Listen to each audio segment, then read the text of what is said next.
2 Samuel bab 6. Sekali lagi, Daud menghimpunkan semua orang pilihan dari Israel.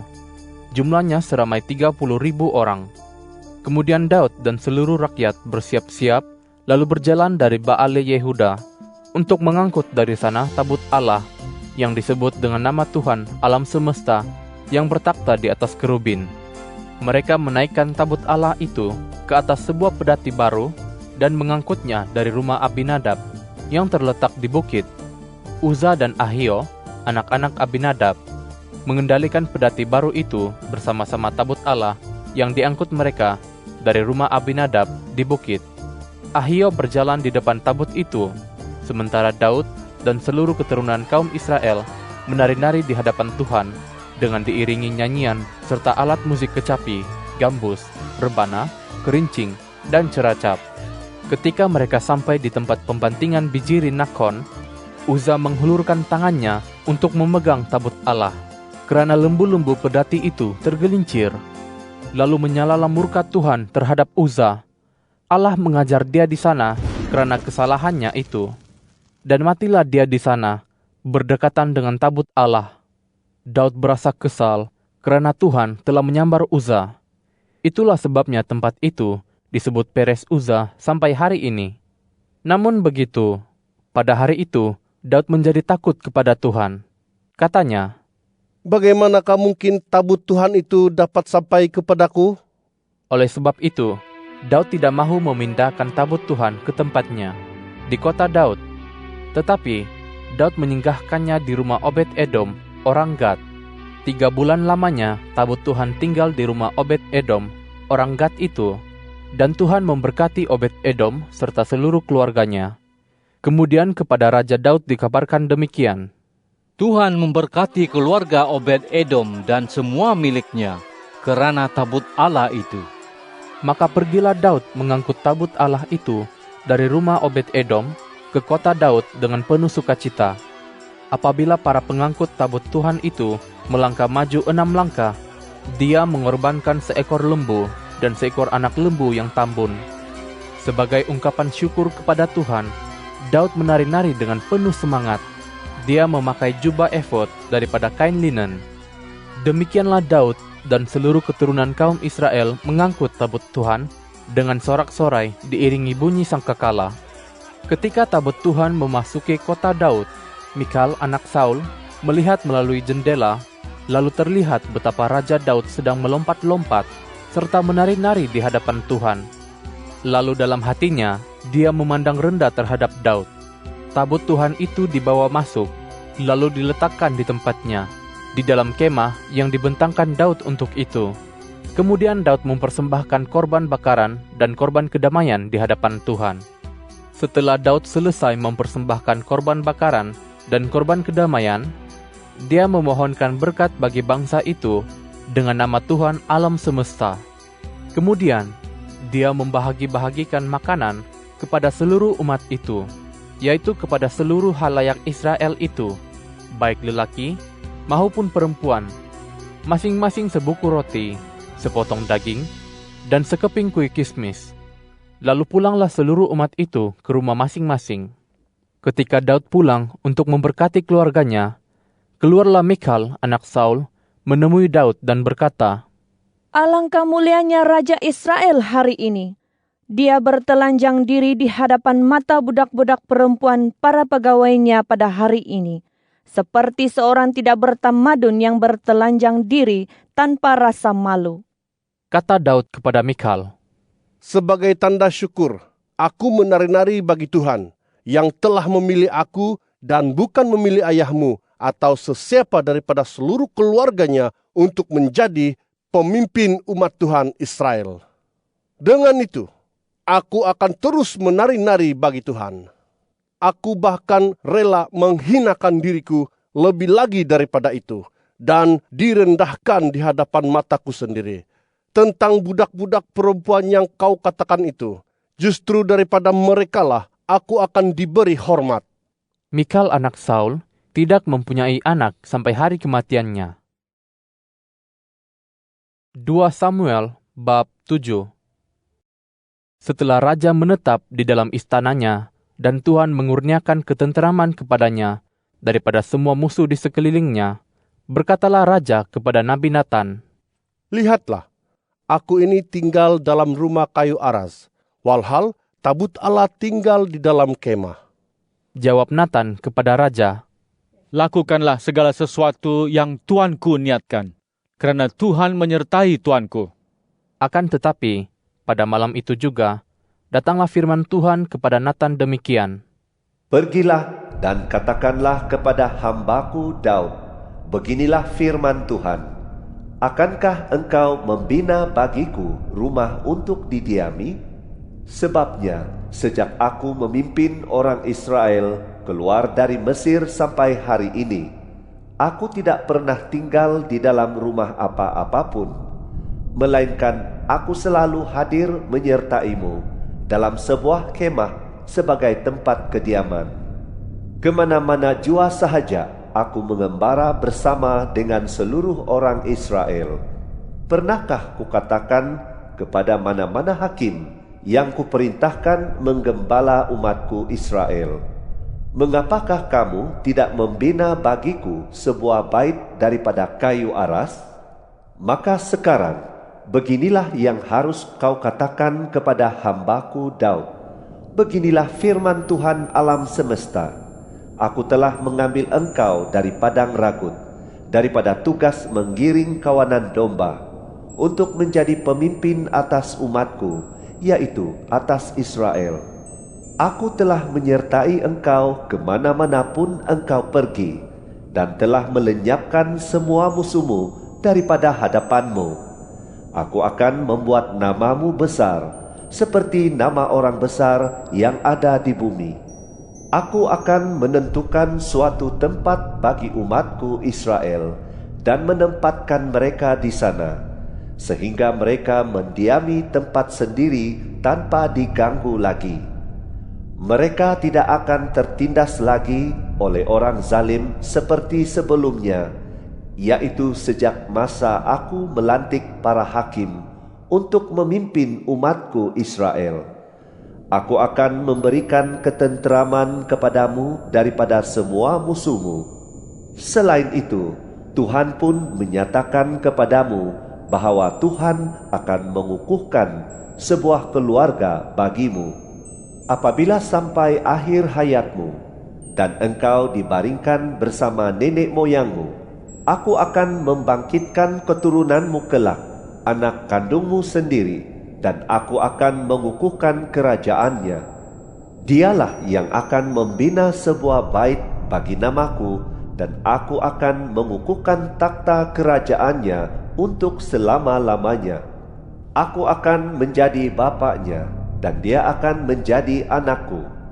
Jika dia melakukan kesalahan, aku akan mengajar dia dengan rotan yang digunakan orang, dan dengan pukulan yang diberikan anak-anak manusia. Namun demikian, kasih abadiku tidak akan dijauhkan daripadanya, seperti kujauhkan daripada Saul, yang telah kusingkirkan di hadapanmu. Keluargamu dan kerajaanmu akan kekal selama-lamanya di hadapanku. Takhtamu akan kukuh selama-lamanya. Selaras dengan semua firman dan selaras dengan semua penglihatan ini, demikianlah yang disampaikan Natan kepada Daud. Kemudian masuklah Raja Daud lantas bersimpu di hadapan Tuhan dan berkata, Ya Tuhan Allah, siapakah kononnya aku ini? Dan siapakah kononnya keluargaku, sehingga Engkau membawa aku sejauh ini? Bahkan ternyata pula perkara ini, perkara biasa di matamu, ya Tuhan Allah. Namun demikian, Engkau telah berfirman pula tentang masa yang masih jauh mengenai keluarga hamba-Mu ini. Inilah perjanjian bagi umat manusia, ya Tuhan Allah. Entah apa lagi yang dapat disampaikan oleh Daud kepadamu, kerana Engkau mengenal hamba-Mu ini, ya Tuhan Allah. Demi firman-Mu dan atas kehendak-Mu sendirilah, Engkau telah melakukan segala hal yang besar ini dan memberitahukannya kepada hamba-Mu ini. Oleh sebab itu, Engkau yang maha besar, ya Tuhan Allah, karena tidak ada yang seperti Engkau, tidak ada Allah selain Engkau, menurut segala sesuatu yang kami dengar dengan telinga kami. Bangsa manakah di bumi ini seperti umat-Mu Israel, satu-satunya bangsa yang ditebus oleh Allah untuk menjadi umat-Nya. Dia menegakkan nama baginya dengan melakukan hal-hal yang besar dan takjub di hadapan umat yang ditebusnya dari Mesir, daripada bangsa-bangsa serta Tuhan-Tuhan mereka. Engkau telah mengukuhkan umat-Mu Israel bagi diri-Mu sendiri, untuk menjadi umat-Mu, untuk selama-lamanya, dan Engkau ya Tuhan menjadi Allah mereka. Maka sekarang ya Tuhan Allah, biarlah firman yang Kau ucapkan tentang hamba-Mu ini dan tentang keluarganya teguh untuk selama-lamanya. Lakukanlah seperti yang Kau firmankan itu. Semoga nama-Mu diagungkan untuk selama-lamanya, dan orang akan menyebut, Tuhan alam semesta ialah Allah atas umat Israel, dan semoga keluarga hamba-Mu Daud kuku di hadapan-Mu. Kerana Engkau, ya Tuhan alam semesta, Allah Israel, telah menyingkapkan kepada hamba-Mu ini demikian. Aku akan membangunkan suatu keturunan bagimu. Itulah sebabnya hamba-Mu memberanikan diri untuk menaikkan doa ini di hadapan-Mu. Sekarang ya Tuhan Allah, Engkaulah Tuhan dan firman-Mu adalah benar. Engkau telah menjanjikan hal yang baik ini kepada hamba-Mu. Sekarang, semoga Engkau berkenan memberkati keluarga hamba-Mu ini, supaya tetap ada di hadapan-Mu untuk selama-lamanya. Kerana Engkau juga yang telah berfirman, ya Tuhan Allah, biarlah keluarga hamba-Mu ini diberkati dengan berkat-Mu untuk selama-lamanya. 1 Tawarik bab 17. Maka setelah selesa Daud menetap dalam istananya, berkatalah dia kepada Nabi Natan, Lihatlah, aku ini tinggal di dalam rumah yang dibina daripada kayu aras, tetapi tabut perjanjian Tuhan berada di bawah kemah. Jawab Natan kepada Daud, Lakukanlah segala sesuatu yang Tuanku niatkan, kerana Allah menyertai Tuanku. Pada malam itu juga, datanglah firman Tuhan kepada Natan, demikian. Pergilah dan katakanlah kepada hambaku Daud, beginilah firman Tuhan, bukan engkau yang akan membina bagiku bait untuk didiami. Aku tidak pernah tinggal di dalam sebuah bait pun sejak aku menuntun orang Israel kemari sampai hari ini. Tetapi aku selalu hadir dari kemah ke kemah, dari persemayaman ke persemayaman. Kemana jua sahaja aku mengembara bersama dengan seluruh orang Israel. Pernahkah kukatakan kepada mana-mana hakim yang kuperintahkan menggembala umatku Israel, mengapakah kamu tidak membina bagiku sebuah bait daripada kayu aras? Sekarang, beginilah harus kau katakan kepada hambaku Daud, beginilah firman Tuhan alam semesta, aku telah mengambil engkau dari padang ragut, daripada pekerjaan menggiring kawanan domba, untuk menjadi pemimpin atas umatku Israel. Aku telah menyertai engkau kemana-mana pun engkau pergi, dan telah melenyapkan semua musuhmu daripada hadapanmu. Aku akan membuat namamu masyhur, seperti nama orang besar yang ada di bumi.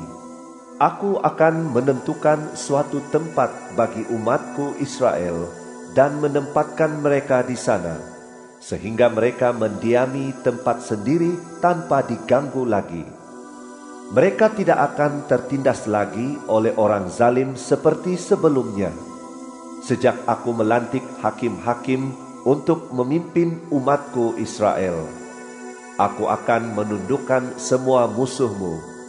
Selain itu, Tuhan pun menyatakan kepadamu bahwa Tuhan akan membina sebuah keluarga bagimu. Apabila umurmu telah genap dan engkau pergi menyusul nenek moyangmu, maka aku akan membangkitkan keturunanmu kelak, seorang daripada anakmu, dan aku akan mengukuhkan kerajaannya. Dialah yang akan membina bait bagiku, dan aku akan mengukuhkan taktanya untuk selama-lamanya. Aku akan menjadi bapa baginya, dan dia akan menjadi anak bagiku. Aku tidak akan menjauhkan kasih abadiku daripadanya, sebagaimana aku menjauhkannya daripada pendahulumu. Aku akan menegakkan dia dalam baitku dan dalam kerajaanku untuk selama-lamanya. Taktanya akan kukuh untuk selama-lamanya. Selaras dengan semua firman dan semua penglihatan ini, demikianlah disampaikan Natan kepada Daud. Kemudian masuklah Raja Daud lantas bersimpuh di hadapan Allah dan berkata, Ya Tuhan Allah, siapakah aku ini dan siapakah keluargaku, sehingga Engkau membawa aku sampai sejauh ini? Bahkan ternyata pula, perkara ini perkara biasa di matamu, ya Allah, karena Engkau telah berfirman pula mengenai keluarga hamba-Mu ini, untuk masa yang masih jauh di hadapan. Engkau memandang aku seperti orang yang berkedudukan tinggi, ya Tuhan Allah. Entah apa lagi yang dapat disampaikan oleh Daud kepadamu, atas kemuliaan yang dikurniakan kepada hamba-Mu ini. Engkau mengenal hamba-Mu ini. Ya Tuhan, demi hamba-Mu ini, dan atas kehendak-Mu sendirilah, Engkau telah memberitahukan serta melakukan segala hal yang besar ini. Ya Tuhan, tidak ada yang seperti Engkau, dan tidak ada Allah selain Engkau, menurut segala sesuatu yang kami dengar dengan telinga kami. Bangsa manakah di bumi ini seperti umat-Mu Israel? Satu-satunya bangsa yang ditebus oleh Allah untuk menjadi umat-Nya. Engkau menegakkan nama bagi-Mu dengan melakukan hal-hal yang besar dan takjub di negeri-Mu, dengan menghalau bangsa-bangsa dari hadapan umat-Mu yang Engkau tebus dari Mesir. Engkau telah membuat umat-Mu Israel menjadi umat-Mu untuk selama-lamanya, dan Engkau, ya Tuhan, menjadi Allah mereka. Sekarang, ya Tuhan, biarlah firman yang Kau sampaikan mengenai hamba-Mu ini, serta keluarganya, diteguhkan untuk selama-lamanya. Lakukanlah seperti yang Kau firmankan. Semoga nama-Mu diteguhkan dan diagungkan untuk selama-lamanya dengan disebutkan, Tuhan alam semesta, Allah Israel, Dialah Allah bagi orang Israel. Keluarga hamba-Mu Daud akan kukuh di hadapan-Mu. Engkau, ya Allahku, telah menyatakan kepada hamba-Mu ini bahwa Engkau akan membina sebuah keluarga baginya. Itulah sebabnya hamba-Mu memberanikan diri untuk menaikkan doa di hadirat-Mu. Ya Tuhan, Engkaulah Allah, dan Engkau telah menjanjikan hal yang baik ini kepada hamba-Mu.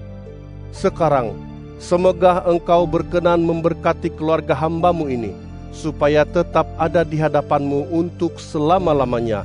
Karena apa yang Kau berkati, ya Tuhan, diberkati untuk selama-lamanya.